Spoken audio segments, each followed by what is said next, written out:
Hello दोस्तों, Sakamoto days के episode की स्टार्टिंग में हमें बताया जाता है कि उस इंसिडेंट में टोटल 20 टीचर्स मारे गए और एक स्टूडेंट मिसिंग है। जितने भी लोग उस इंसिडेंट में मारे गए थे उनकी ट्रिब्यूट के लिए एक फ्यूनरल रखा गया है। उसी जगह साकामोटो, शिन और बाकी लोग आए हुए हैं। साकामोटो अमानी से कहता है, तुम्हें परेशान और जिम्मेदारी लेने की जरूरत नहीं है। अगर तुम ना होते तब भी वो लोग जेसीसी पर हमला करते। वो लोग तुम्हारे बिना भी कोई ना कोई रास्ता ढूंढ ही लेते। अपने आप को रिस्पॉन्सिबल मत समझो। तभी वहाँ अमाने का ग्रैंडपा भी आ जाता है। अमाने का ग्रैंडपा साकामोटो को थैंक्स बोलता है क्योंकि उसी की वजह से जेसीसी बच पाया है। फिर वो साकामोटो से पूछता है, आज तुम एक्स को क्यों ढूंढ रहे हो? साकामोटो उसे बताता है, अब मैं रिटायर हो चुका हूँ, मेरी एक फैमिली भी है, लेकिन उजुकी ने मेरे ऊपर 1 बिलियन की बाउंटी रख दी है। मैं अपनी फैमिली को एक फादर की तरह प्रोटेक्ट करना चाहता हूँ और मैं अकीरा को भी ऐसे नहीं छोड़ सकता। सेबा कहता है, मेरे भाई को मत भूल जाना। शिन कहता है, कोई नहीं भूल रहा तुम्हारे भाई को, सबको याद है। अमाने का ग्रैंडपा कहता है, अच्छा मैं समझ गया, चलो आओ मेरे साथ, मैं तुम्हें उजुकी के बारे में बताता हूँ। मेरे पास जो भी इन्फॉर्मेशन है वो मैं शेयर करता हूँ। अमाने का ग्रैंडपा उन्हें बताता है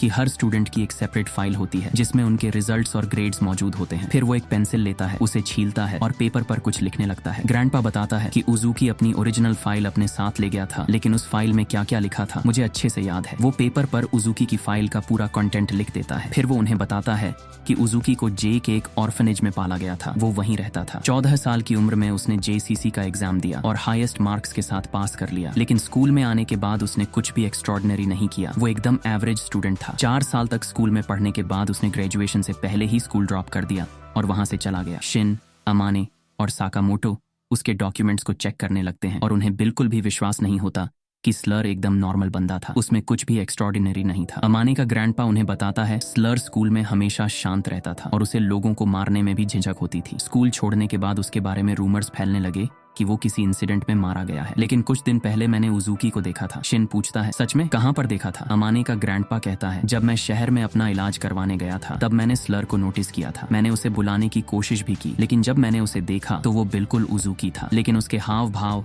चलने का तरीका, पोस्चर सब कुछ बदला हुआ था। साकामोटो अमाने के ग्रैंडपा से कहता है, आपने तो मुझे इजीली पहचान लिया था। जब मैंने अपनी अपीयरेंस बदली थी तो फिर उजुकी के केस में आपको सब कुछ डिफरेंट कैसे लग सकता है? तभी अचानक सेबा बोलता है, शायद उसकी स्प्लिट पर्सनालिटीज हैं। ये सुनकर शिन को वही बात याद आती है जब शिन पहली बार स्लर से मिला था उस म्यूजियम के बेसमेंट में, तो उसे 2 लोगों की आवाजें सुनाई दी थी, लेकिन वहां पर सिर्फ अकेला स्लर था। अमाने का ग्रैंडपा बोलता है, जब मुझे पता चला कि उजुकी ही एक्स है तो मुझे बड़ा अजीब लगा। उजुकी जैसा शांत नेचर का बच्चा इतना आतंक कैसे मचा सकता है? मेरे हिसाब से उसके अंदर एक और पर्सना है जो उजुकी से बुरी चीजें करवाता है। सेबा उजुकी की फाइल देखकर कहता है, स्प्लिट पर्सनालिटी डिसऑर्डर तब होता है जब किसी इंसान ने अपनी लाइफ के शुरुआती दिनों में बहुत ट्रॉमा देखा हो और उसे एक्सपीरियंस किया हो। उन सभी पेनफुल एक्सपीरियंसेस को भुलाने के लिए वो बंदा एक नई पर्सनैलिटी बना लेता है जिसे स्प्लिट पर्सनैलिटी कहा जाता है। शिन सोचता है, तो आखिर उजुकी के साथ ऐसा क्या हुआ था जिसकी वजह से उसकी ये हालत हो गई? इसका जवाब जानने के लिए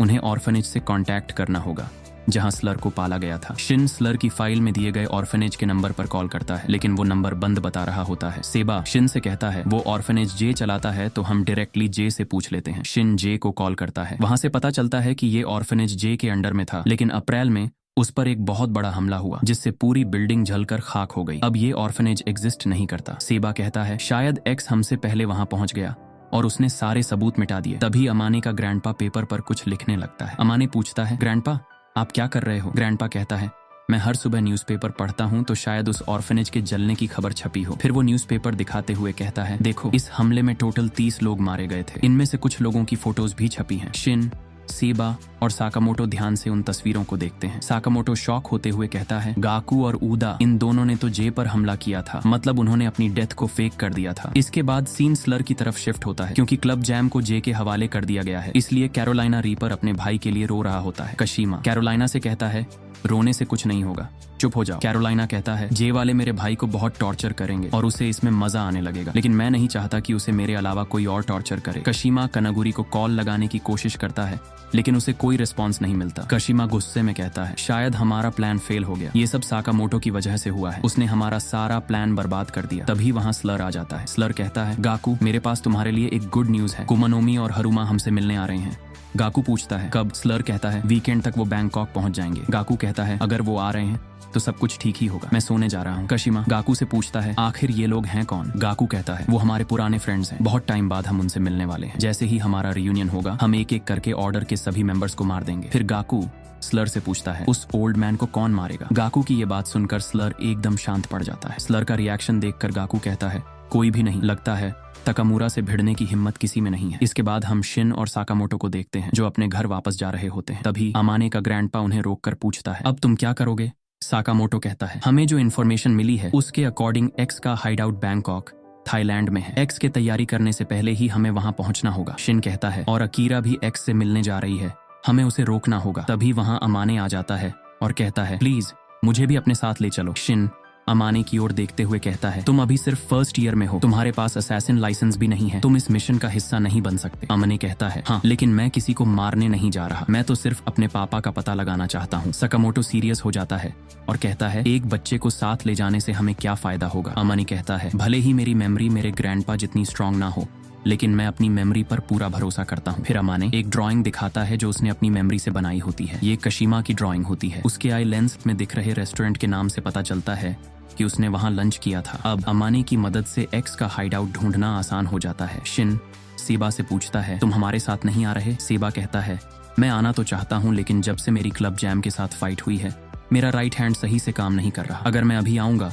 तो तुम्हारे लिए बोझ बन जाऊंगा। शिन कहता है, ठीक है, फिर मैं वादा करता हूँ, माफुयू को वापस लाना मेरी जिम्मेदारी होगी। इसके बाद शिन, अमाने और साकामोटो घर वापसी के लिए निकल जाते हैं। जब वो लोग साकामोटो की दुकान पर पहुंचते हैं तो वहां पर बहुत ज्यादा भीड़ लगी होती है। शिन पूछता है, यहाँ पर इतने सारे लोग क्या कर रहे हैं? अमाने कहता है, अच्छा तो ये है, लगता है साकामोटो बहुत फेमस हो गया है। साकामोटो कहता है, हमारे ना होने की वजह से शायद सेल्स कम हो गई होगी, शायद आउई ने तंग आकर माल सस्ता कर दिया होगा। वो लोग दुकान के अंदर जाते हैं और वहां लू उन्हें सारी अपडेट्स देती है। लू कहती है, हमने बूज और स्नैक्स का स्टॉक बढ़ा दिया है, साथ ही ओडन स्ट्यू भी रखना शुरू कर दिया। तब से कस्टमर्स की भीड़ बढ़ गई है। अमने ओडन स्ट्यू खाता है और कहता है, ये तो कमाल का है।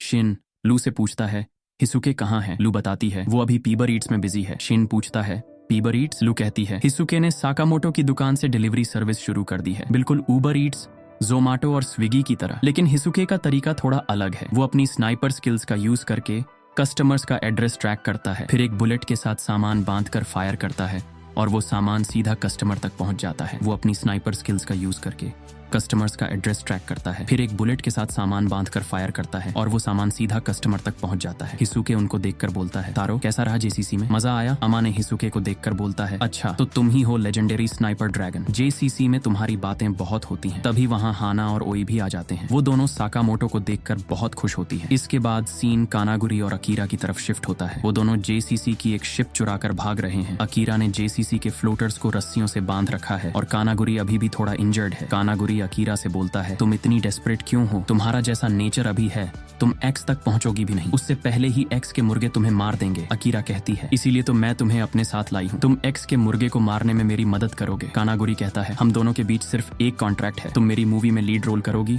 और मैं तुम्हें एक्स तक पहुंचाऊंगा, लेकिन तुम मुझसे उम्मीद मत करो कि मैं तुम्हारी और मदद करूंगा। ये सुनकर अकीरा बोलती है, क्या तुम्हारी मूवी की एंडिंग अच्छी होगी अगर मेरे अलावा कोई और एक्स को मार दे? कानागुरी कहता है, वेल हाँ, तुम सही कह रही हो, लेकिन मैं बहुत एक्साइटेड हूँ जब तुम, दी ऑर्डर, साकामोटो की गैंग और सारे लोग एक जगह पर इकट्ठा होंगे और सब कुछ मेरा कैमरा रिकॉर्ड करेगा। ये देखना बहुत इंटरेस्टिंग होगा कि आखिर में कौन बचेगा। इसके बाद सीन साकामोटो की तरफ शिफ्ट होता है। सभी लोग डिनर कर रहे हैं और डिस्कस कर रहे हैं कि कौन कौन एक्स से मिलने जाएगा और उसका पता लगाएगा। हिसुके बोलता है, मैं भी जाऊंगा। अमा ने हिसुके से मिलकर बहुत खुश होता है। कोई सबसे पूछती है, तुम थाईलैंड जा तो रहे हो, लेकिन तुम्हें इंग्लिश तो आती है ना? साकामोटो बोलता है, मुझे बेसिक इंग्लिश आती है। शिन बोलता है, मैं तो माइंड रीड करके लोगों की बात समझ लूंगा। हिसुके बोलता है, मैं तो बॉडी लैंग्वेज से ही समझ जाऊंगा। अमा ने कहता है, मैं तो फास्ट लर्नर हूँ, मैं तो प्लेन में बैठे बैठे ही सीख लूंगा। फिर अमा ने पूछता है, मैं काफी टाइम से सोच रहा था, तुम लोग इतने टाइम से एक्स को ढूंढ क्यों रहे थे? शिन बोलता है, किसी ने मिस्टर साकामोटो के ऊपर बाउंटी लगा दी थी। जब हमने थोड़ा इन्वेस्टिगेशन किया तो हमें पता चला कि वो बाउंटी एक्स ने लगाई है। ये सुनकर अमा ने कहता है, एक्स ने बाउंटी लगाई? ये कितना वियर्ड है। उसने मिस्टर साकामोटो के सिर पर बाउंटी क्यों रखी? साकामोटो का स्टूडेंट रहते हुए उजुकी से कोई खास कॉन्टैक्ट तो नहीं था।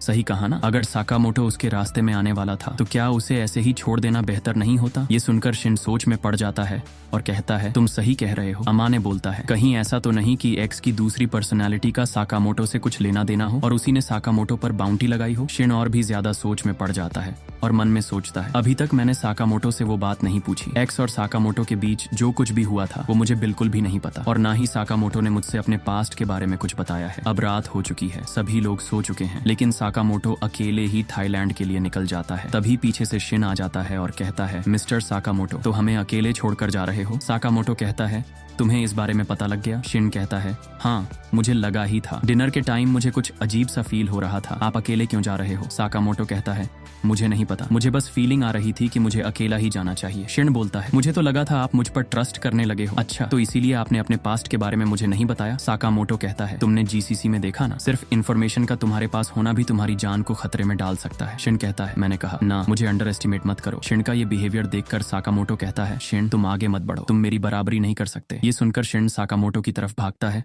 और एक पंच मारने की कोशिश करता है, लेकिन साकामोटो उसके हाथ को ब्लॉक कर देता है। लेकिन शिन अपनी किक घुमाकर साकामोटो के चेहरे पर मारने की कोशिश करता है, लेकिन साकामोटो नीचे झुक जाता है। फिर साकामोटो भी अपना पंच शिन के चेहरे पर मारता है, लेकिन शिन साइड में हटते हुए साकामोटो का हाथ पकड़ लेता है। शिन ने सेबा के ग्लव्स पहन रखे हैं। वो साकामोटो के हाथ को टाइटली पकड़कर घुमाता है और उसे दुकान की तरफ फेंक देता है। साकामोटो दुकान की शेल्फ से टकरा जाता है और सारा सामान बर्बाद हो जाता है। अब शिन तेजी से साकामोटो पर हमला करने के लिए बढ़ता है, लेकिन साकामोटो दुकान का सामान शिन की तरफ फेंकने लगता है। शिन आसानी से उन चीजों को डॉज करता है और जंप करके साकामोटो को एक पंच मारने ही वाला होता है।